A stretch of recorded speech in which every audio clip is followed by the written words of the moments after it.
तोहरे लिखा यही सदा डीजे जहर लेटर के जरनी टहर के। तोहरे लिखा यही सदा डीजे जहर लेटर के जरनी टहर के। हो जय माला जब सुनाय भूक भूक कोई हलाइट भे पर के। हो जय माला जब सुनाय भूक भूक कोई हलाइट भे पर के। हाय दोस्तों, नमस्कार। हम आप सबके छोट भाई गीतकार मुकेश राज चरण स्पर्श करते हैं और आशीर्वाद की कामना करते हैं। आज आप सबके बीच में फिर एगो नया सैड सॉन्ग, नया मैटर, नया धुन कंपोज करके आप सबके बीच में ले बनी। हमके आशा न पूर्ण विश्वास बा कि आप सबकी पसंद आई।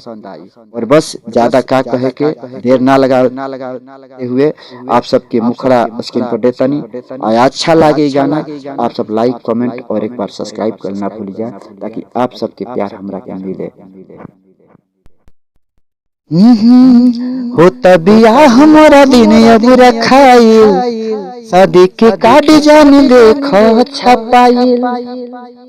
हो तबिया हमारा दिन अब रखाइल, शादी के कार्ड जान देखो छपाइल। तोहरे लिखाई है सदा डीजे जरनेटर के जरनेटर के। तोहरे लिखाई है सदा डीजे जरनेटर के जरनेटर के।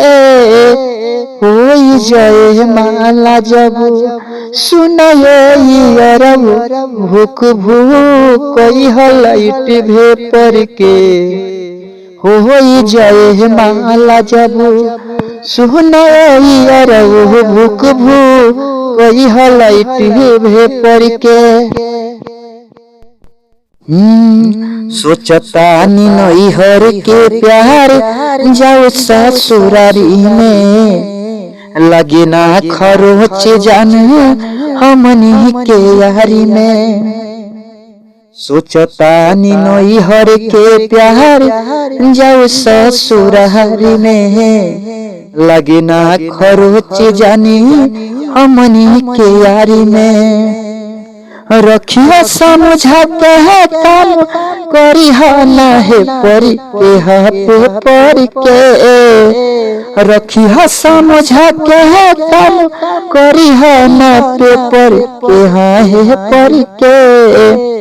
हो जय माला जब सुनाय भूक भूक कोई हलाइट भे पर के।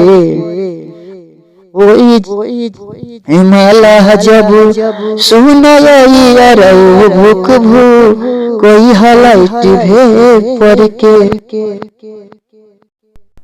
कोली पहचान जान राजा देवर से, मिले में न डर रही ससुर में घर से।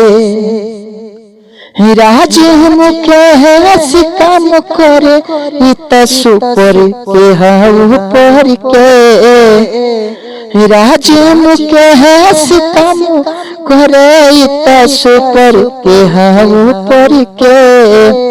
हो जय माला जब सुनाय भूक भूक कोई हलाइट भे पर के।